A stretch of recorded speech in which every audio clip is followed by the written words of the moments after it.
아까 안 됐어요? 같이 썼나 아까? 네. 아까 나 썼어 진짜. 제기는 했는데 쓰는 걸 까먹었구나. 이거 다 쟀었잖아 아까 그치? 네. 쟀는데 쓰는 걸 이걸 안 써가지고 쓰는 걸 까먹었어. 아씨 아까 다 정상 체온이었거든.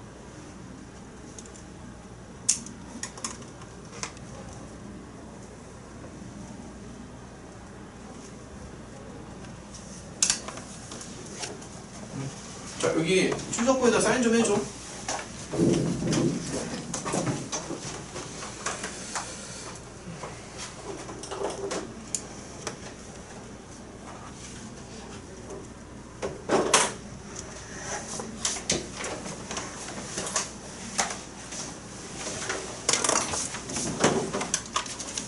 현지 다 풀었니?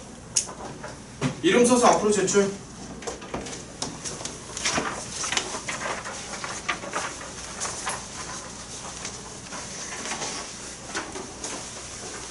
안녕 안 거예요? 한 써줘.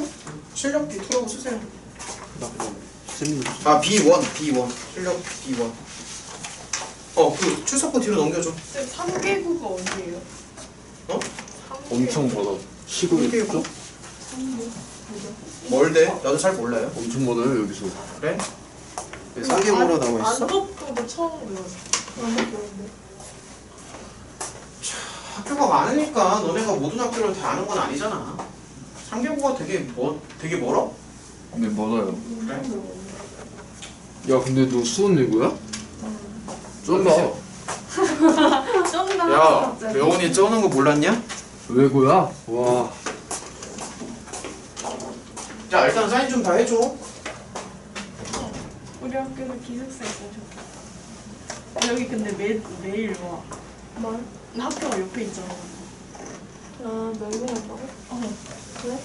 학교 옆에 있으니까. 몰아서 그까지 오는데 있기 때문에 토요일도 와요. 네? 나는 학교 가려면 등산 가야 되는데. 너 어딘데? 동호도 학교가 산에 있어. 아, 와, 나 옆에 이모기였는데? 반에 남자밖에 없겠네. 왜? 진짜 난 남자. 제품까지 안 들어도 뭐 다음 주에 남자애들밖에 없으니까 브레이크가 없어 브레이크가. 애들이 수업 봤을 때 옷을 아니면 옷을. 여기 다 진짜 한마디도 안 해. 너무 조용해. 다들 눈에 초점이 없어. 너만? 요거 아니야? 나? 너 잘한다. 나 장안. 아 내가 당한 거 쓰려는데. 얘들아 이렇게 하자. 지금 시간이 딱 20분이 남았어. 그러니까 시간을 효율적으로 써야 돼. 20분이 남았는데 부등식 원래는 오늘 부등식 설명을 좀 많이 해주려고 그랬거든 얘들아. 그래가지고 프린트도 뽑아줬잖아. 제가 부등식 설명을 좀 많이 해주고 싶었는데 앞쪽에 질문을 받다 보니까는 생각보다 시간이 많이 갔어. 그러니까 다음부터는 질문을 좀 어려운 거 위주로 더 많이 받아줄게. 그러니까 그 교과서 심한가? 저기 빨간색 문제들 있잖아. 제일 어려운 거 거기 먼저 들어가고 그다음 3단계 들어가고 유형은 솔직히 내가 뭐 다 안 풀어줘도 너네가 고민을 해보면 어느 정도 풀 수 있는 난이도란 말이야. 유형 문제들은. 근데 너네가 혼자서 도저히 못하는 게 그 3단계 문제랑 빨간색 문제들 거기가 어렵잖아. 그러니까 거기를 좀 더 집중적으로 가고 그러니까 그런 식으로 좀 수업 방식을 어려운 문제를 먼저 푸는 방식으로 좀 바꿔보자. 그렇게 하는 게 더 너네한테 도움이 많이 될 것 같아. 어차피 수업을 듣는 시간은 똑같잖아. 듣는 시간은 똑같은데 내가 항상 하는 고민이 뭐냐면은 내가 어떤 식으로 수업을 했을 때 너네한테 가장 도움이 많이 되는지를 항상 고민하거든. 그러니까 내가 진도에 먼저 나오고 질문을 받는 것도. 아 그렇게 해도 괜찮겠다. 근데 이제 아무튼 너네한테 도움이 많이 돼야 되잖아. 수업을 했을 때. 그러니까 그런 고민이 되게 많다고요. 무슨 말인지 알겠지? 근데 아무래도 질문을 받을 때도 좀 어려운 문제 위주로 받는 게 너네한테 도움이 많이 될 것 같아서 그래서 얘기를 하는 거야. 유형 문제는 너네가 좀 고민을 많이 해보면 어느 정도 풀 수 있을 것이고 그리고 혹시라도 코칭 선생님한테 물어봐도 괜찮잖아. 유형 문제는 좀 나와서. 그치? 근데 심한 문제는 솔직히 너네가 해결하기 힘들다고. 그래서 좀 심한 문제 위주로 더 많이 해줄게. 그 다음에 지금은 20분 남았는데 물론 이제 뭐 태연이 말대로 진도를 먼저 나가는 것도 괜찮은 방법이 될 수 있습니다. 근데 지금은 부등식 개념 설명을 좀 해줄게. 잘 나오지? 몇 명 가긴 했는데 어차피 지금 영상 찍고 있으니까 괜찮을 거야. 자, 거기 프린터 좀 꺼내봐. 프린트 좀 꺼내보세요. 나안 생겼어요. 안 줬어? 아, 너 늦게 왔지? 혹시 프린트 못 받은 사람? 없죠? 자, 프린트 좀 꺼내보고. 요거 절대부등식 내가 예전에 따로 만든 거야. 내가 예전에 공부하면서 절대부등식 좀 만든 건데, 여기 맨 앞장은 볼 거 없어요. 맨 앞장은 그냥 내가 뭐 샬라샬라 써놓은 건데, 뭐 별 필요 없고. 그 다음에 이제 두 번째 장을 좀 펼쳐봐. 여기. 절대부등식을 갖다가 내가 5개를 갖다가 소개를 해줄 거야. 지금부터. 근데 이거를 자세하게 하기에는 지금 시간이 모자르니까 좀 축약본으로 설명을 해주겠습니다. 5개를 소개해 줄 건데, 거기 나와 있는 순서대로 설명을 좀 해줄게. 근데 너네가 절대부등식에서 가장 이제 대표적인 부등식이 뭐냐면은 산기라고 보통 부르는데, 산술평균, 기하평균이 있거든? 그게 가장 대표적인 부등식이야. 그래서 요거를 먼저 소개를 해줄게. 산술, 기하, 조화인데, 증명 파트는 이제 거기에 보면은 프린트에 다 정리가 되어 있어. 증명하는 부분이. 그래서 그거는 이제 프린트를 참고하는 걸로 하고, 그냥 활용하는 거 위주로 좀 보여주겠습니다. 자, 일단은 산술, 기하, 조화인데, 요 부등식이 어떻게 되냐면은, 자, 지금 이제 딱 요거 설명만 해주고 마치는 걸로 하자. 오늘 수업은. 요거만 해줄게. 일단 2개짜리가 가장 대표적이야. 그래서, 자, 지금은 어차피 프린트에 다 정리가 되어 있으니까는 필기는 따로 안 해도 괜찮아. 필기하지 말고, 그냥 내용을 보면서 이해하는 거에 초점을 맞추면 돼. 필기는 여기 다 돼 있어. 필기 신경 쓰지 말고 다 돼 있습니다. 자, 2개짜리 산기인데, 요렇게 잡습니다. 이렇게 잡아요. 자, 이렇게 잡고, 그 다음에 여기서는 이제 중요한 조건이 있어. 뭐냐면은 산기는 항상 가장 중요한 게 양수 조건이 반드시 붙어야 돼. 그러니까 이게 되게 중요해요. 요거 양수 조건 되게 중요하다. 그래서 항상 쓸 수 있는 게 아니라 이렇게 양수라는 조건이 있을 때만 요런 A, B 사이의 관계가 성립해. 요런 식으로. 근데 이제 2개짜리 뿐만이 아니라 사실 여기 개수를 조금 늘려줄 수도 있거든. 그래서 3개짜리도 한번 좀 생각을 해보면 3개짜리도 나오니까 이제 여기가 3분의 ABC로 바뀝니다. 3분의 ABC로 바뀌고, 여기는 이제 이러한 관계가 있고, 조심해야 될 게, 여기는 이제 제곱근이었어. 제곱근인데, 여기는 그냥 제곱근이 아니라 세제곱근이야. 이거 조심해. 헷갈릴 수 있다. 세제곱근이다. 조심해라. 달라져. 3이 붙어야 돼. 그 다음에 여기는 마찬가지로 요거고, 그 다음에 여기 뒤에가 좀 많이 어렵거든? 이 부분? 3개짜리에서 여기가 제일 어려운데, 지금 2개짜리는 요런 폼으로 쓸 수 있는데, 3개짜리는 요런 폼으로 정리가 안 돼요. 3개짜리는. 3개짜리는 어떻게 써야 되냐면 이렇게 써야 돼. 분의 이렇게 쓰는 게 맞습니다. 이렇게 커다랗게 이렇게. 사실은 2개짜리도 사실은 원래는 그러니까 이건 이제 정리가 된 폼인데 이렇게 써도 괜찮거든. 2개짜리도. 근데 얘를 정리하면 요게 나와. 실제로 한번 보여줄게. 분모에 A, B를 한번 곱해보면 여기가 A 더하기 B로 나오고요. 그러니까 이거를 정리하면 이게 되지. 그치? 그래서 보통 2개짜리를 이렇게 많이 쓰는데 사실은 이렇게 써도 괜찮다라는 거. 그 다음에 이제 요게 이제 산술기하 조화인데 여기서 중요한 건 뭐냐면은 양수 조건. 여기서도 양수 조건 붙는 거는 마찬가지인데 산기에서 가장 중요한 거는 양수 조건에 더불어가지고 등호가 성립하는 조건이 되게 중요해. 산술기하에서 등성조. 그래서 등호가 성립하는 조건을 간단하게 이제 등성조라고 보통 줄여서 많이 얘기하는데 여기서의 등성조는 모든 문자가 다 같다는 겁니다. A, B, C가 다 같다. 그래서 요거만 좀 거기다가 크게 이렇게 좀 써봐. 프린트에다가 살짝씩 메모해. 요거 A, B, C가 다 같다라는 게 되게 중요해요. 프린트에다 요거만 좀 메모하자. A, B, C가 같다라는 게 이제 등호가 성립하는 조건이야. 이런 식으로. 자, 그 다음에 이제 산기를 들어가기 위해서는 이제 2가지를 보여줘야 되는데 첫 번째가 뭐냐면은 여기 관계가 성립하는 게 첫 번째 관계고 두 번째가 뭐냐면 여기가 성립하는 게 이제 두 번째일 거 아니야? 그렇잖아. 부등호가 2개가 있으니까. 2개가 있는데 거기 보면은 이 부분은 여기 설명이 다 되어 있다. 자, 여기 봐봐. 여기 클레임 1이라고 나와 있지. 맨 처음에. 주장하다라는 뜻이야. 영어 단어로. 그러니까 여기가 1번이 여기 보면 되게 자연스럽게 나와 있지. 요거임을 보이는 과정이라고 써 있죠, 거기.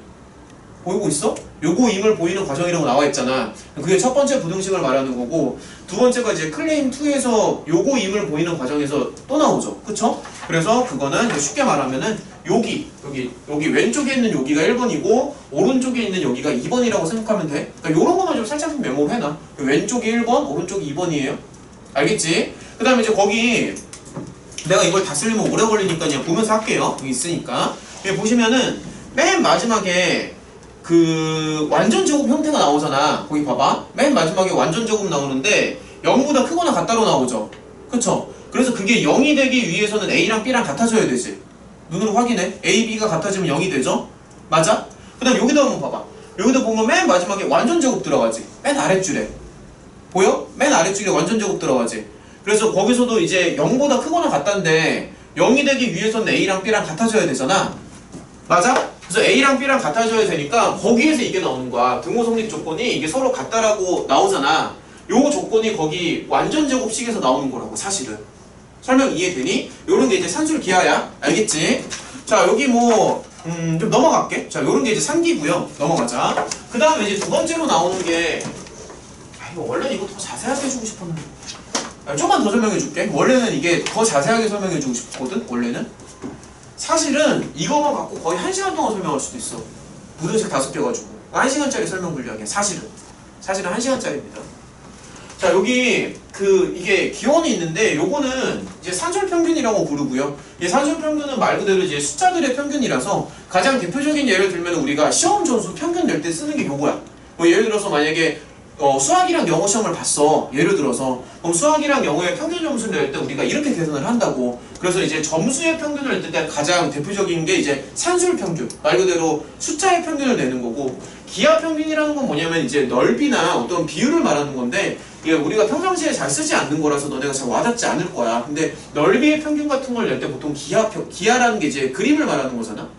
기하는 그림이죠. 그래서 넓이의 평균을 낼 때가 이제 기하 평균이고, 얘는 이제 기원이 이게 현악기에서 나오는 거예요. 현악기. 뭐 가야금 같은 거 현악기에서 나오는 건데 현의 길이에 따라서 음의 높낮이가 서로 달라진단 말이야. 그런 데서 유래한 평균인데 실제로 우리가 문제를 풀 때는 뭐 현악기가 나오는 게 아니라 실제로 문제를 풀 때는 속도가 나와. 속도. 예를 들어서 이런 문제 있잖아. 뭐 집에서 학교로 갈 때는 시속 몇 킬로인데 학교에서 집으로 갈 때는 시속 몇 킬로다. 그럼 예를 들어가지고 뭐 집에서 학교로 갈 때 시속 4km로 갔는데 학교에서 집으로 갈 때 시속 6km로 돌아가. 그럼 평균 속도가 얼마냐? 라고 물어봤을 때 5km가 아니라고.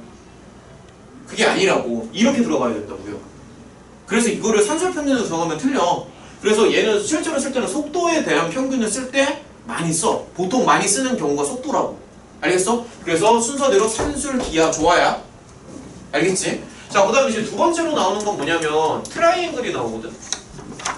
그러니까 삼각부등식이라고 나오는데 이 삼각부등식은 이제 삼각형으로부터 유래를 해가지고 보통 삼각부등식이라고 얘기를 하고요. 야, 삼각부등식 좀 펼쳐봐. 그 다음에 거기 보면은 내가 그림이 없거든? 거기 프린트에. 그래서 거기다가 이제 그림을 좀 따라서 그림만 좀 그릴게. 수식은 다 있으니까 그림만 그리겠습니다. 삼각형을 하나 그려. 그러니까 잠시만. 이런 식으로 자 거기 그림만 좀 그리자. 자 이렇게 삼각형을 하나 그리세요. 삼각형을 하나 그리고 편의상 이 삼각형을 잘 따라와. 여기 이제 ABC라고 할게. 삼각형을 ABC라고 하고 이제 뭐를 생각하냐면 이쪽에서 이쪽으로 가는 화살표를 하나 생각을 하고요. 그 다음에 이쪽에서 잘 따라와. 이쪽에서 이쪽으로 가는 화살표를 한번 생각을 해보자. 그 다음에 이제 이렇게 올라가는 화살표를 우리가 편의상 이렇게 화살표 A라고 한번 써볼게. 편의상. 그 다음에 이제 내려가는 화살표를 우리가 편의상 화살표 B라고 한번 쓰겠습니다. 이렇게. 자 그러면은 이런 생각을 한번 해볼게. 우리가 B에서 C까지 간다라고 한번 생각을 해봐. 근데 B에서 C까지 이렇게 갈 수도 있는데 사실은 여기를 찍고 가도 괜찮지. 그러니까 여기에서부터 여기까지 가는 건데 이렇게 가도 되는 거지만 이렇게 가도 갈 수는 있는 거잖아. 그렇잖아. 그래서 여기에서부터 여기까지 가는 게 화살표 A고 여기서부터 여기까지 가는 게 화살표 B잖아. 그러면은 여기에서부터 여기까지 가는 거를 어떻게 쓸 수 있냐면은 화살표 B 더하기 화살표 C라고 써도 미안. 화살표 A 더하기 화살표 B라고 써도 괜찮니? 이 설명 이해되니? 다시 말할게.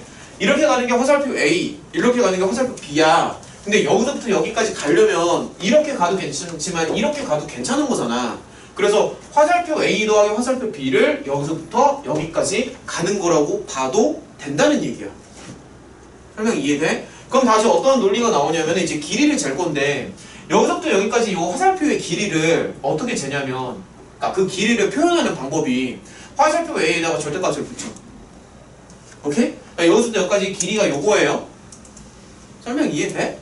여기서부터 여기까지 그럼 길이는 어떻게 붙일 거냐면 당연히 이렇게 표현을 하겠지. 절대값으로. 그러면 여기서부터 여기까지가 선분 BC. 선분 BC의 길이는 어떻게 표현하냐면 이렇게 쓰지 않겠냐? 선분 BC의 길이는? 맞아? 자, 그럼 우리가 이제 이런 발상을 한번 해보자. 이게 지금 삼각형의 길이잖아. 그러니까 삼각형의 변의 길이잖아. 그래서 선분 AB랑 선분 AB랑 선분 AC를 더하는 거, 그 다음에 선분 BC의 길이를 서로 비교해 봤을 때 당연히 이쪽이 더 크죠. 삼각형의 길이니까. 그러니까 이거 더하기 이거가 이거보다는 크잖아. 당연한 얘기지. 지극히 당연하죠. 근데 이제 선분 AB는 어떻게 쓸 수 있냐면 이렇게 쓸 수 있는 거고, 그 다음에 선분 AC는 이렇게 쓸 수 있는 거고, 그 다음에 선분 BC는 이렇게 쓸 수 있지. 우리가 기호를 갖다 이렇게 도입을 했으니까. 그 다음에 방금 이쪽이 더 크다라고 했어. 이런 식으로. 그래서 요게 성립을 해. 요게 성립을 하는데 여기서 이제 화살표 기호를 빼봐. 지금 상황에서 화살표 기호를 뺍니다. 그럼 이렇게 되고요. 이렇게 되고요. 이렇게 된다. 화살표 기호를 빼면. 설명 이해돼? 화살표 기호를 뺐어. 근데 사실은 내가 거기 그 프린트에 써놓은 거는 등호까지 들어가지. 등호가 포함이 되잖아. 프린트 쓴 거 보면은 등호가 들어가죠? 등호가 왜 들어가는 거냐면은 얘가 A를 갖다가 일로 땡겨서 A를 일로 땡겨서 A가 만약에 여기 붙어버리잖아? 여기에 붙어버리면은 등호가 들어가지. 왜냐면은 이거 더하기 이거는 이거가 되니까. 그러니까 삼각형이 깨지면서 등호가 성립하는 거야. 설명 이해되니? 그러니까 삼각형이 있을 때는 등호가 없는데 삼각형이 깨지는 순간 등호가 성립해. 삼각형이 깨져. 그래서 삼각형이 깨지게 되면은 이거 더하기 이거는 이거가 나온단 말이야. 그래서 여기서는 사실 이것까지 이렇게 들어가는 거야. 등호가 들어가는 거지. 근데 등호가 들어갈 때는 대신에 삼각형이 깨진다. 차이점 이해돼? 등호가 들어가면 삼각형이 깨진다고. 그래서 이게 이 부등식이 성립한다고. 이 부등식이 성립해요. 근데 이 부등식은 삼각형으로부터 나왔기 때문에 삼각부등식이라고 얘기하는 거야. 삼각형으로부터 나왔기 때문에. 자, 그 다음에 이제 조금 더 얘를 자세하게 설명해 줄게.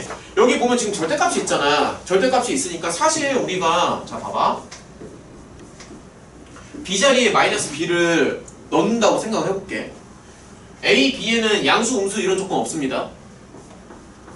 그럼 이렇게 써도 되지. B자리에 마이너스 B를 넣으면. 맞지? 근데 이거의 절대값이나 이거의 절대값이나 똑같지? 그럼 여기를 이렇게 바꿔도 되니? 똑같잖아. 설명 이해돼? 아, 똑같잖아. 이거나 이거나. 그러면 여기가 지금 플러스고 마이너스지. 그럼 차라리 하나로 합쳐서 이렇게 써도 되니? 그래서 이런 식으로 정리가 확장이 되는 거야. 이런 식으로. 그래서 이거의 최종권 정리는, 근데 이것까지는 사실 몰라도 괜찮은데, 그래도 알려주면, 이것까지는 몰라도 괜찮은데 최종본이, 그러니까 이런 식으로 조금씩 확장을 하는 건데, 최종, 가만 있어봐. 최종 형태가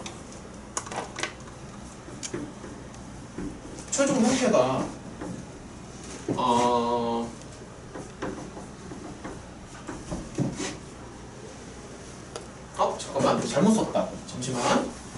그러니까 최종 형태가 어떻게 나오냐면 거기 어차피 프린트에 다 있습니다. 프린트에 정리 다 해놨어 사실. 그러니까 이렇게 나와. 최종 형태가. 그러니까 이런 식으로 확장을 하는 거야.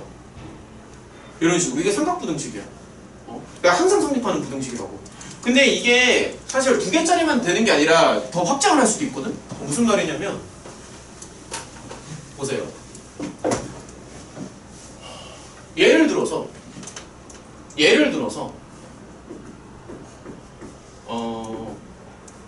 요거 한번 생각해봐. 자, 요거는 A 더하기 B를 갖다가 하나의 문자처럼 생각을 하면 방금 썼던 삼각부등식 때문에 요렇게 써도 되지. 아, 절대값. 이렇게 써도 되지. 맞니? 여기까지 돼? 근데 얘를 갖다가 다시 확장하면은 봐봐. 여기서 삼각부등식을 한 번 더 때려. 더 때리게 되면 얘는 어떻게 되냐면 이렇게 된다. 그럼 여기까지 지금 3개짜리까지 확장이 되지. A 더하기 B 더하기 C인데 쪼개고 쪼개지잖아. 이런 식으로. 근데 4개까지는 안 되겠네 설마 그러면? 여기서 한 번 더 하면 되는 거 아니야? 그냥? 그래서 그냥 이런 식으로 계속 확장을 할 수가 있다고. 이런 식으로. 계속 확장이 가능하단 말이야. 이게 삼각부등식이야. 이게 가장 아까 여기 처음에 썼던 게 가장 심플한 형태고, 이게 삼각부등식이야. 활용하는 것까지는 내가 다음 시간에 문제 풀면서 설명을 다시 해줄게. 그 이제 실제로 예제까지는 5분 남았습니다. 예제까지는 그때 설명해 줄게. 자, 그 다음 3번이 내가 재배열로 왔을걸? 이거 넘겨봐. 자, 3번은 이제 재배열인데 요거는 프린트를 보면서 설명하겠습니다. 자, 재배열을 일단은 그냥 내 말을 들으세요. 내 말을 들으세요. 만약에 우리가 어차피 프린트에 설명이 다 돼 있는데, 자, 이렇게 생각해봐. 10,000원짜리랑 5,000원짜리랑 1,000원짜리가 있어. 지폐들이 있는데, 만약에 내가 원하는 지폐를 한 장 또는 두 장 또는 세 장을 가질 수 있다라고 한번 생각을 해볼게. 자, 그러니까 무슨 말이야? 여기 봐, 여기 봐. 자, 그러니까 10,000원짜리가 있고요, 5,000원짜리가 있고요, 1,000원짜리가 있다고. 근데 내가 원하는 지폐를 세 장 또는 두 장 또는 한 장을 이렇게 가질 수가 있어. 근데 내가 만약에 10,000원짜리를 세 장 갖는다면은 5,000원짜리는 세 장을 가질 수가 없고 두 장이나 한 장을 가져야 돼. 내가 만약에 5,000원짜리를 두 장을 갖는다면은 1,000원짜리는 두 장을 가질 수가 없고요, 얘는 세 장 또는 한 장을 가져야 돼. 규칙 알겠지? 이런 상황인데 내가 만약에 가장 많은 돈을 갖고 싶어. 그러면 당연한 얘기인데 10,000원짜리를 많이 가져가고요, 5,000원짜리는 중간으로 가져가고요, 1,000원짜리를 최대한 안 가져가면 되는 거잖아. 이러면 내가 가장 큰 돈을 가질 수가 있지. 이것이 바로 욕심쟁이 알고리즘이야. 이 별명입니다. 재배열 부등식의 애칭이에요. 욕심쟁이 알고리즘. 근데 내가 만약에 반대로 욕심이 없어. 그러면 오히려 1,000원짜리를 세 장 가져가면 되지. 그 다음에 5,000원짜리를 두 장 가져가면 되고 10,000원짜리를 한 장만 가져가면 되는 거잖아. 그래서 이게 재배열 부등식이라는 건데, 방금 얘기했던 것처럼 큰 거랑 큰 거를 배우라고, 중간이랑 중간을 배우라고, 작은이랑 작은을 배우라는 걸 정순이라고 불러. 반대로 큰 거랑 작은 거를 배우라고, 중간에 중간에다가 작은 거를 큰 거로 서로 역으로 크로스로 배치하는 거를 역순이라고 불러. 그래서 재배열 부등식은 딱 그것만 기억하면 끝인데, 정순, 난순, 역순이야. 정순, 난순, 역순인데 얘는 큰, 중간, 작은. 얘는 중간에 섞이는 거, 얘는 큰, 작은, 중간, 작은, 큰이야. 완전히 크로스로 들어간다고. 그래서 정순, 난순, 역순은 항상 어떤 관계가 있냐면은, 항상 이것도 수학적으로 증명이 가능한데 이런 관계가 있어. 이게 재배열 부등식이에요. 직관적으로 이해되지? 아주 심플한 예시를 하나 들어줄게. 아주 심플한 예시. 뭐 예를 들어서 우리가 그 앞쪽에 이런 부등식 한번 이거 봐봐. 아주 심플한 예시입니다. 뭐 예를 들어서 이거 부등식 관계 기억나? 이렇게 들어가죠. 기억 안 나? 완전 제곱식. 기억나지? 이거를 내가 재배열로 한번 보여줄게. 자, 보세요. 우리가 일반성을 잃지 않고 이거라 하자. 편의상 이거라 합시다. A, B, C에 이런 관계가 있다고 할게요. 편의상. 그러면 이제 이렇게 볼게. 잘 봐. 얘는요, 이렇게 써도 되지. 이렇게 써도 되잖아. 그럼 이제 이걸 볼게. 봐봐. 큰, 중, 작작이 있어. 그럼 얘는 재배열 부등식 관점에서 봤을 때 큰, 중, 작이잖아. 그래서 얘는 그럼 뭐가 되는 거냐면, 뭐가 되니? 정순, 난순, 역순 중에 난순. 정순이 돼요. 아, 정순이 됩니다. 왜냐면은 큰, 중, 작작이잖아. 근데 이제 여기를 봐봐. 큰, 중, 작, 큰이지. 맞지? 그럼 얘는 큰 거랑 중간 거랑 작은 거랑 막 뒤섞였지. 뒤죽박죽이지. 중간부터 막 이렇게 들어가잖아. 섞였잖아. 그럼 얘는 뭐가 되는 거지? 난순. 섞였으면 난순입니다. 섞인 게 난순이야. 얘는 지금 정순이잖아. 그래서 얘는 뭐가 된다고? 정순. 근데 내가 방금 뭐라 그랬지? 정순, 난순, 역순이라며? 그럼 얘는 정순이고 얘는 지금 난순이 되는 거잖아. 근데 정순, 난순, 역순이라면서? 그러니까 정순이 난순보다는 언제나 크거나 같다. 이게 바로 재배열 부등식이야. 설명 이해되니? 뭐 이런 식으로. 그 다음에 요거 뭐 다음에 나오는 게 이제 코시-슈바르츠 뭐 이런 게 나와. T2까지는 안 해도 돼. T2까지는 안 해도 되고, 코시-슈바르츠가 나오는데 요거는 내가 다음 시간에 설명해줄게. 연결해서 해줄게. 다음 시간에. 일단 오늘은 여기까지 하자. 그 다음에 얘들아, 요거 문제는 그러면 너네 어디까지 풀어올 수 있을까? 숙제는 그것만 정하고 가십시다. 숙제는 어디까지 풀어올 수 있을까? 가능한 데까지. 그러면 숙제는 그러면 이번에는 그냥 거기까지만 가는 걸로 할게. 어차피 우리가 마플에서 할 게 많잖아. 마플이 많으니까는 거기 부등식 전까지만 하는 걸로 해요. 예. 그러니까는 저기 55쪽까지 하는 걸로 하자. 네. 알겠지? 55쪽까지. 얘들아 고생했다. 요거만 좀 나눠줄게.